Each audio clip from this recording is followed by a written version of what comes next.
Senhoras e senhores parlamentares, senhoras e senhores que nos acompanham aqui nessa casa e também através dos canais de comunicação da Assembleia Legislativa, muito boa tarde. Sob a proteção de Deus, declaro aberta a presente sessão. Informo que a ata da reunião anterior foi lida e aprovada. Informo também que o expediente foi disponibilizado eletronicamente. Em breves comunicações, nós vamos ouvir o deputado Adilson Girardi. Enquanto ele se aproxima para assumir a tribuna, nós queremos dar as boas-vindas também a algumas autoridades que a gente consegue visualizar daqui. Vereador Gabriel Córdova, de Lages, também vereador Tio Zé, e mais uma caravana ali, muito provavelmente do município de Lages. Sejam todos muito bem-vindos. Deputado Adilson Girardi, o senhor está com a palavra. Boa tarde, senhor presidente. Boa tarde aos colegas deputados, aqueles que nos acompanham pelas redes sociais, aqueles que nos acompanham aqui neste plenário. Hoje é um dia de festa para Joinville. É comemorado hoje os 60 anos do Clube de Dirigentes Lojistas, CDL, de Joinville. É com imensa alegria que hoje nós celebramos os 60 anos da Câmara de Dirigentes Lojistas de Joinville. Uma história que começou em 1965, quando visionários como Germano Stein Júnior e Alfredo Saufer, ao lado de outros empreendedores, decidiram criar uma entidade capaz de fortalecer o comércio local e representar os lojistas da nossa cidade. Ao longo destas 6 décadas, a CDL deixou de ser um simples clube de diretores para se transformar em uma instituição sólida, respeitada e essencial ao desenvolvimento de Joinville. Sempre soube se adaptar aos novos tempos, inovar e liderar. Não foram poucos os temas em que a CDL se envolveu com firmeza e responsabilidade. A organização de estacionamento rotativo, a ocupação ordenada das calçadas, o combate à informalidade, a luta pela segurança pública, a regulamentação das feiras itinerantes e as grandes articulações por infraestrutura, como a duplicação da BR-280 e a reabertura do Canal do Linguado. Em todos esses momentos, a CDL mostrou seu compromisso, que vai muito além dos interesses empresariais, sobretudo, com a qualidade de vida e o futuro da nossa comunidade. Hoje, como parlamentar, presto minha homenagem a esta instituição que representa não apenas os lojistas, mas também a força do trabalho, da união e da confiança que movem Joinville. Que os próximos anos sejam de ainda mais conquistas, inovação e prosperidade, sempre com o olhar voltado para o coletivo e para o desenvolvimento sustentável da nossa grande Joinville. Parabéns à CDL, Joinville, pelos 60 anos de história. Que essa trajetória siga inspirando gerações e fortalecendo a nossa cidade. Muito obrigado, senhor presidente. Muito obrigado, deputado. O próximo inscrito é o deputado Sargento Lima, que também dispõe do tempo regimental.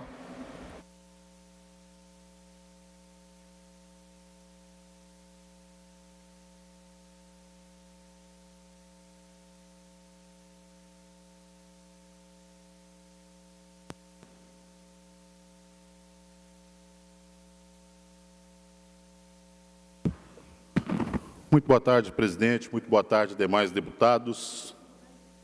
Eu vou iniciar minha fala de hoje da seguinte forma. Eu vou contar um milagre e vocês vão tentar adivinhar qual foi o santo.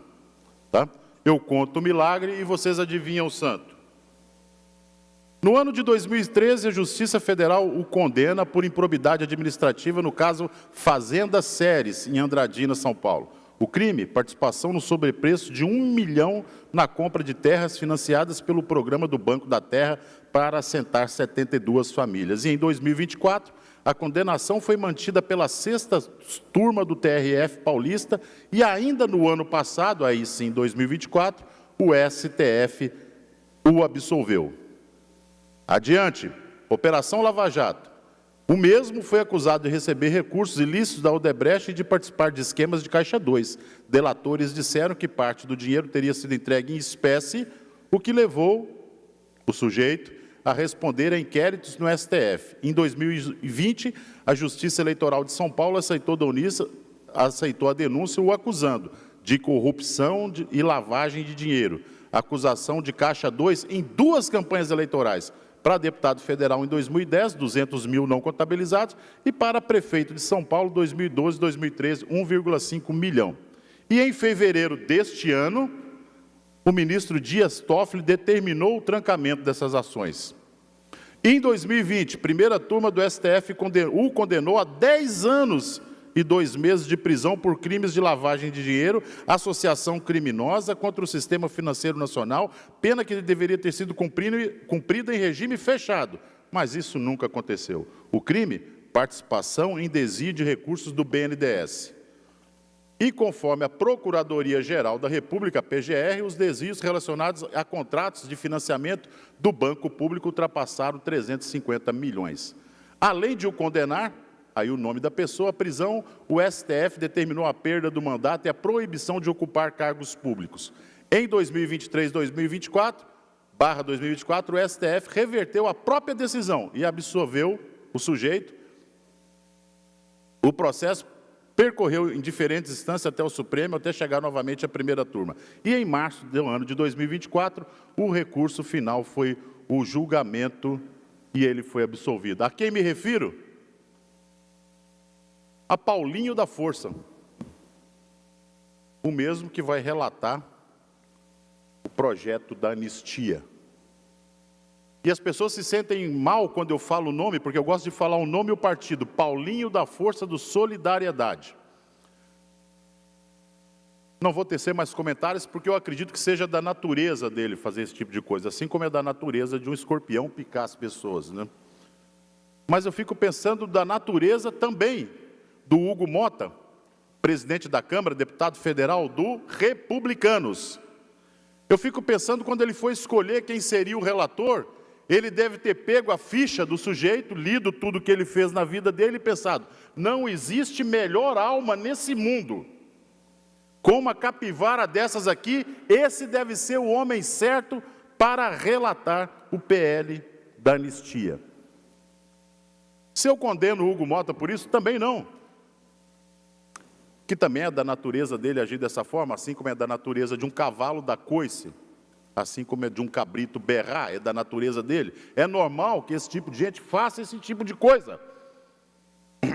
Aí, uma vez que o Hugo escolheu essa alma pura para relatar o PL da anistia, me leva a pensar quais são as consequências disso. Aí sim, nós vamos falar das consequências disso, quando você minimiza, quando você deixa menor, quando você tira qualquer possibilidade de você ter uma régua para poder medir, algo para você fazer uma análise comparativa entre o que é certo e errado, você minimiza a condição de crime. Isso começa lá em Brasília e termina aqui em Santa Catarina. É isso que acaba acontecendo, quando você despotencializa a situação de crime. O cidadão comum começa a achar que é normal roubar, é normal praticar aquilo que é errado. Vamos colocar aqui uma imagem daqui de Santa Catarina. Esse é o menorzinho do ódio. Polícia prende criança de 10 anos e moradores protestam. Tráfico é trabalho. Como eu disse, começa lá em Brasília e termina aqui. Quando você tira, olha, crime é normal, você ser um criminoso é profissão. Tudo bem você roubar alguém e matar para poder pegar um celular. Obrigado, pode retirar. Ó, só um pouquinho. Teve quem defendeu o crime. Tráfico não deixa de ser trabalho. Só queria botar comida na mesa. Tudo bem, obrigado. Se você quer botar na comida na mesa, você pode traficar, você pode matar, você pode fazer qualquer coisa, minimizado. Agora, se uma mãe fala para a filha de 10 anos, dentro da lojinha deles, da família, filha, pega a vassoura e varre essa loja aqui. Epa! Trabalho infantil. Não pode. Opa, aí não. Aí o estrado entra em campo. Aí todo mundo vira leão. Se o pai fala, vai para a roça com o pai ajudar com a enxada aqui. pai criminoso, torturador. Já dizia o próprio demônio, só Deus para ajudar a gente no Brasil numa situação dessa. Ele mesmo ia recorrer ao sagrado para poder se ver livre do que está acontecendo nesse país. Parece que é uma espécie, doutor Maurício Kudilac, de privilégio você ter uma ficha criminal para poder fazer parte daquilo que é público. Parece que é uma espécie de uma exigência você ser condenado em todas as instâncias. Todas as instâncias. É como se fosse um currículo enriquecido. Ei, Vossa Excelência nem tem o direito de falar nada. Você só foi condenado em uma instância. Eu fui condenado em 3. Por favor, aqui é alto clero. Ora, eu já estive investigado em 3 operações. Vossa Excelência não tem nem o direito de abrir a boca, doutor Lucas, porque o GAECO nunca meteu o pé na sua porta, na minha já. Então o senhor não se meta nessa conversa. É assim. É assim. Criminosos. Criminosos. O problema é que isso, como eu disse, acaba refletindo em toda a sociedade. Quando uma criança de 10 anos, que vale que estava cometendo um crime, mas é uma criança de 10 anos, acredita ser normal vender substância entorpecente. Gente, precisa ser um psicopata para você pegar um pouco de veneno, enrolar num pacotinho de plástico e vender para outra pessoa. Isso é o cúmulo da maldade. O cúmulo. E ele começa a achar normal esse tipo de prática. Então, não vamos nós minimizar as ações de pessoas que daí sim são responsáveis, dar exemplo. Como eu disse, um deputado federal, o outro um deputado federal, presidente de uma casa, da maior casa de leis do país. A que ponto chegamos? A que ponto chegamos? E escolher um relator com um currículo desse? Olha, isso é um tapa na cara, é um soco no estômago. Isso é acusar um país inteiro de serem nécios, incapazes de associar Lé com Cré. O próprio tribunal que condenou o relator, o absolveu ano passado, não se dá a impressão de que ele está pagando uma dívida? Olha, eu te dei absolvição de 10 anos de cadeia, agora você vai relatar esse projeto aqui dessa forma. Parece que estão brincando com a gente. Por mais inocente que a pessoa seja, qualquer um consegue enxergar isso, menos a grande mídia do país, que insiste em passar pano para toda essa mentira e ajuda a minimizar aquilo que é crime. Não conta a história das pessoas. Como eu disse, qualquer coisa é trabalho infantil, vender droga não é. É um trabalho como qualquer outro para botar comida na mesa. E se você fala que a pessoa roubou dinheiro da saúde, respiradores lá no Maranhão, é a máquina que deixava um outro ser humano vivo, isso era um respirador. Era tua mãe lá morrendo sem ar e você tinha que ter um respirador para ela respirar. Isso aí não é problema. Agora, crime nesse país é ter opinião. Crime de opinião. Nós temos lá o Daniel Silveira preso. Preso, gente. Cerceado do seu direito de ir vir um deputado federal. E a gente vê o maior poder legislativo desse país agachado na frente do STF. É desmoralizante para quem é do legislativo. É desmoralizante. Sorte nossa, aí falo sim por nós aqui em Santa Catarina, que cada um dos parlamentares dessa casa aqui é grande motivo de orgulho para todos os catarinenses, deputado Maurício. Essa casa é um grande motivo. Nos momentos mais difíceis do estado de Santa Catarina, essa Assembleia Legislativa ajudou esse estado a ficar de pé. Diferente do que acontece no cenário nacional. Uma vergonha o Legislativo Nacional. Deputado Neudi Sareta, o senhor é o próximo a fazer uso da palavra e o senhor dispõe do tempo regimental.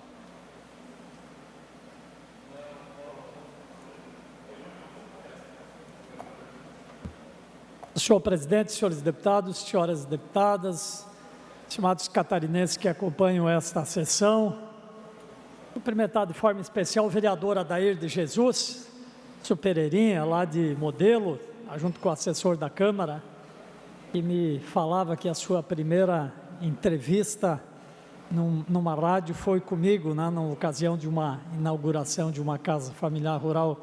Prazer tê-los aqui conosco.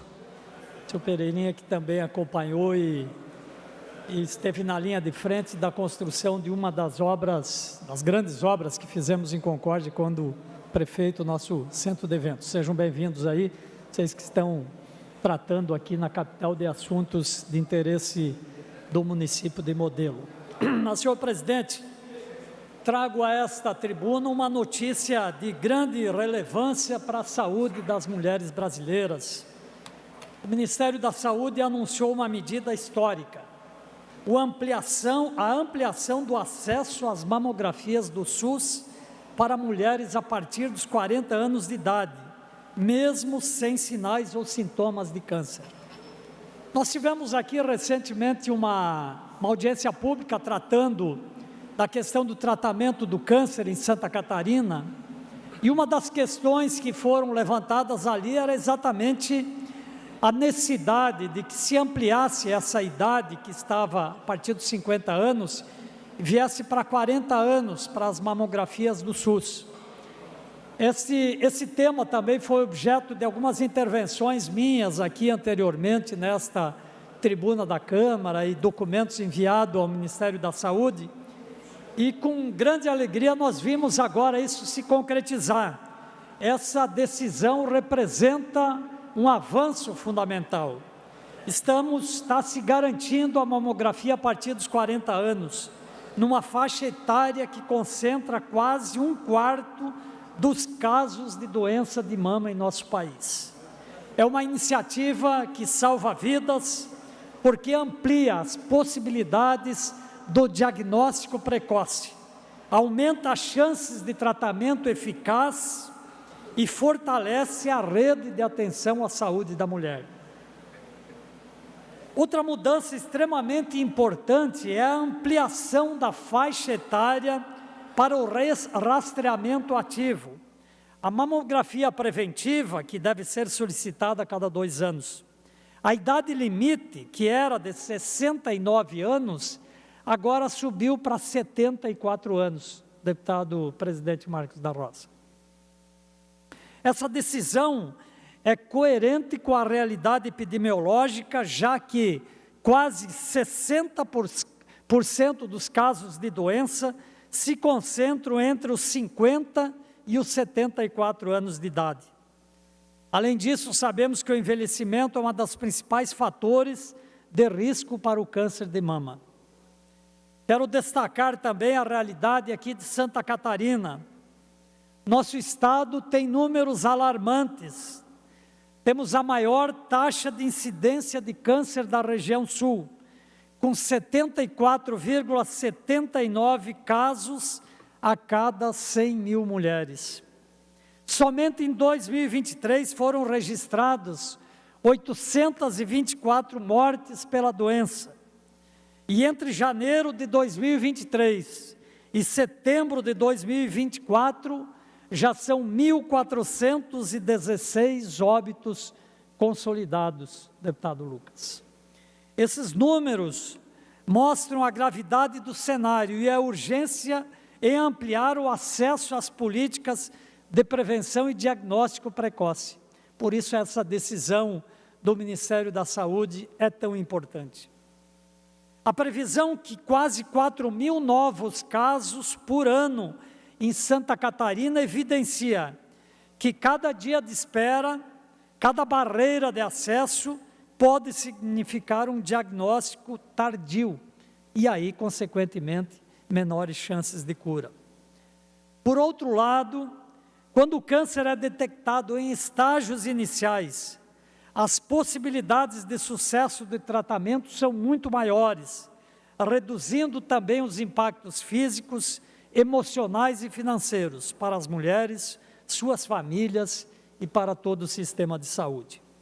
Ampliar o rastreamento para as mulheres de 40 a 49 anos, mesmo sem sintomas, e estender a oferta regular de mamografia até os 74 anos, não é apenas um avanço técnico, é uma resposta concreta à realidade epidemiológica que vivemos. é salvar vidas, é garantir dignidade, é fortalecer o SUS como patrimônio do povo brasileiro.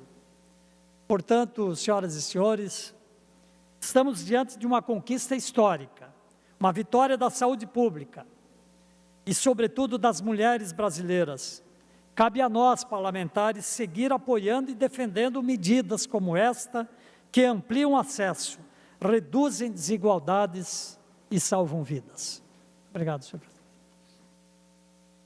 Deputado Lucas Neves, o senhor também está inscrito, tem o tempo regimental. Eu peço a gentileza, diante do seu início de fala, quero agradecer também, dentre outras lideranças que já foram citadas por essa presidência, queremos agradecer a presença do pastor Carlos da Rosa, que está nos visitando hoje. Ele é pastor presidente da Assembleia de Deus, da Igreja Evangélica Assembleia de Deus em Massaranduba. Veio para prestigiar também o pastor Rolliston da Rosa, que será homenageado por esta casa, logo mais às 15h30, na sala de imprensa. O pastor Rolliston da Rosa é uma grande liderança no nosso estado, cofundador, junto com o pastor Newton dos Santos, do CTM Vida, em Blumenau, que é um dos maiores centros de treinamentos de líderes, missionários, de formação de pastores no estado de Santa Catarina, e tem exportado, inclusive, pastores para outros países. Deputado Lucas, o senhor está com a palavra. Obrigado, deputado Marcos da Rosa, que preside esta sessão. Quero dar uma boa tarde a todos e fazer um cumprimento especial aqui aos vereadores que nos visitam. Vereador Christian de Otacílio Costa, seja sempre bem-vindo aqui a esta casa. Muita alegria lhe recebemos aqui hoje. Também cumprimentar aqui os vereadores de Lages, o vereador Tio Zé, que está aqui junto conosco, o vereador Gabriel. Cumprimentar também a Dude, esposa do Tio Zé, e o Alex, que acompanha também, assessor. E ainda os nossos amigos que desde ontem estão aqui também fazendo agendas conosco, os vereadores de Iomerê, o presidente da Câmara, Marino Júnior, o vereador Max, que está aqui pela primeira vez na Assembleia, seja sempre bem-vindo, e o Itamar, que tem sido também grande parceiro nosso lá no município de Iomerê. Sejam sempre bem-vindos e obrigado pela oportunidade de tê-los aqui. Senhor presidente, no sábado nós tivemos um momento importante e significativo para a fruticultura de Santa Catarina, mas de maneira especial para a produção da maçã. Santa Catarina corresponde à metade da maçã que é produzida no Brasil. Nós somos referência em qualidade. Temos indicação geográfica da nossa maçã, a maçã Fuji, e São Joaquim é o nosso principal polo produtor. A maçã é economia, a maçã é emprego, a maçã é o que garante que muitos municípios, especialmente da região serrana, tenham a sua atividade econômica acontecendo com força e garantindo que o sustento chegue em muitas casas. Alguns meses atrás nós tivemos aqui, e eu coloquei no telão as imagens de uma chuva de granizo que causou um prejuízo de quase 20 milhões de reais a muitos produtores de maçã. Um prejuízo significativo, e naquela ocasião nós tivemos a iniciativa de criar aqui nesta casa uma frente parlamentar em defesa da maçã de Santa Catarina. E os frutos desse trabalho começaram a ser colhidos. E eu fico feliz em compartilhar isso com os senhores, porque a frente parlamentar é o que representa esta casa, é o que representa a importância dos deputados estaduais na construção de bons projetos e boas ações que de fato ofereçam solução para o dia a dia das pessoas. Deputado Sareta, no sábado nós tivemos o anúncio do Recupera Maçã, que vai ofertar recurso para que aqueles produtores que tiveram os seus pomares atingidos pelo granizo possam comprar novas plantas, possam fazer a cobertura dos seus pomares. Quando a gente fala de antigranizo, a tela antigranizo, menos de 20% dos nossos pomares estão devidamente protegidos. O restante, infelizmente, está à mercê de uma chuva forte que quando vem, causa prejuízos significativos, como ocorreu já neste ano. Com o Recupera Maçã, anunciado pelo secretário de Estado da Agricultura, Chiodini, quero agradecê-lo pela disposição de ter estado conosco em São Joaquim, agradecer ao governador Jorginho Melo, que autorizou que o Recupera Maçã pudesse sair do papel, garantindo que os produtores possam obter o recurso de R$100 mil por unidade familiar, parcelado com juros subsidiados pelo Estado e, havendo pagamento em dia, 30% de desconto ainda na dívida. Um avanço importante para a produção de maçã de toda a região do estado de Santa Catarina. E um outro avanço importante que nós vínhamos defendendo nas reuniões que fazíamos, e aí eu quero mais uma vez agradecer tanto ao secretário Chiodini quanto ao governador Jorginho, pela liberação de R$4.100.000 para que a Prefeitura de São Joaquim faça a aquisição de 43 equipamentos que vão formar um sistema antigranizo em todo o território joaquinense, com ativação automática, o que garantirá certamente proteção aos nossos produtores de maçã de São Joaquim. Um avanço importante e que eu tenho certeza, projeto este que vem sendo considerado pelo governo como projeto piloto, vai dar certo e a partir do ano que vem nós poderemos levá-lo, garantir que ele seja implantado em outros municípios da região, que tanto dependem da fruticultura, da produção de maçã, para gerar emprego e renda para o seu povo. Nós precisamos valorizar quem está lá no dia a dia, quem está enfrentando as dificuldades de ter uma empresa a céu aberto, uma empresa que sofre com as pragas, uma empresa que sofre com o tempo, uma empresa que enfrenta as mais diversas dificuldades e que muitas vezes não é devidamente valorizada.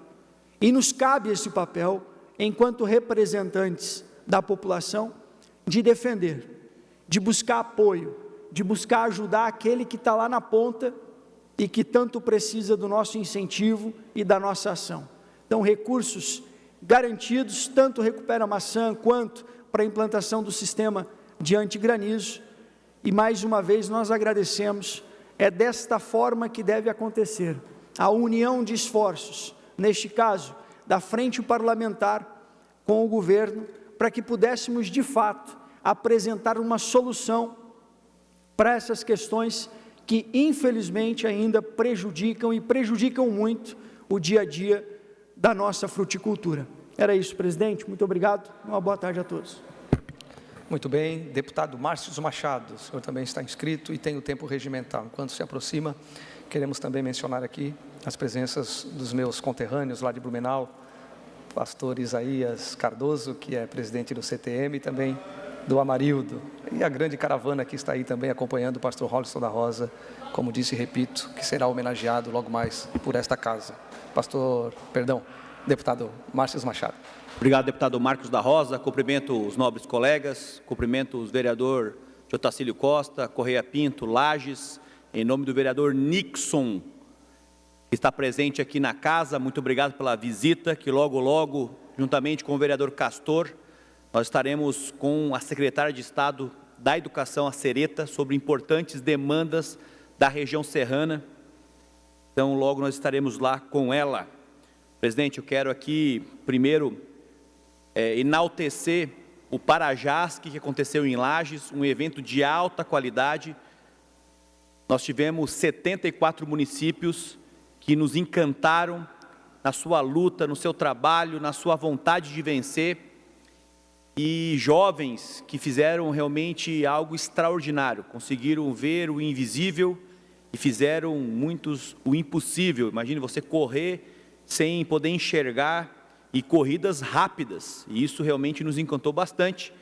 E a partir daquele momento nós tivemos uma reunião com o secretário, que é o superintendente da Fundação de Esportes, o Tairone, com o vereador Castor, o vereador Nixon, lideranças, para que a gente pudesse discutir sobre a pista de atletismo, que nós estamos trabalhando forte com a minha equipe de engenharia, já estamos com 40% do projeto concluído e logo nós estaremos entregando e mostrando para poder fazer algum tipo de ajuste de pessoas técnicas, que é a Federação Catarinense de Atletismo, que estava lá também no Parajasc, e nós conseguimos apresentar para eles. O desafio é, hoje nós temos um projeto com 6 raias, a ideia é nós ampliarmos para 8 raias, e aí eu quero agradecer e enaltecer também o secretário de Planejamento Malek, que está estruturando e dando todas as condições necessárias para que a gente possa fazer esse projeto.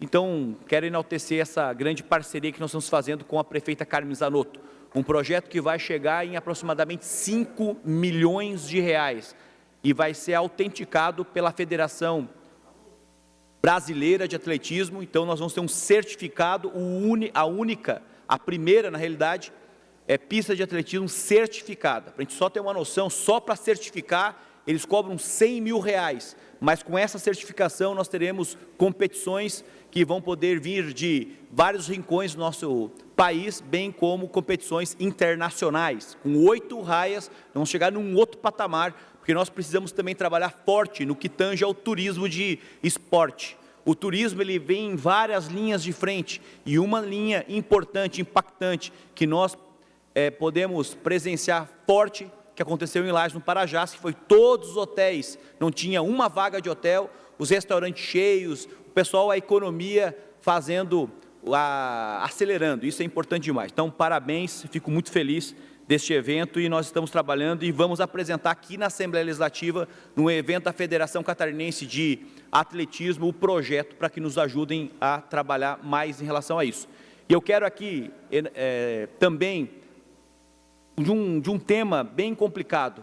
Nós temos vinícolas maravilhosas e tem uma vinícola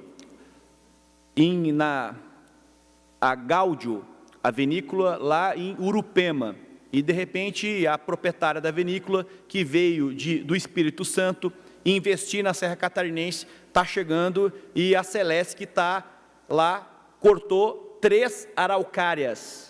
3 araucárias. Eu fiz um pedido de informação, mas primeiro eu quero passar um vídeo para que a gente possa ver a magnitude do que aconteceu.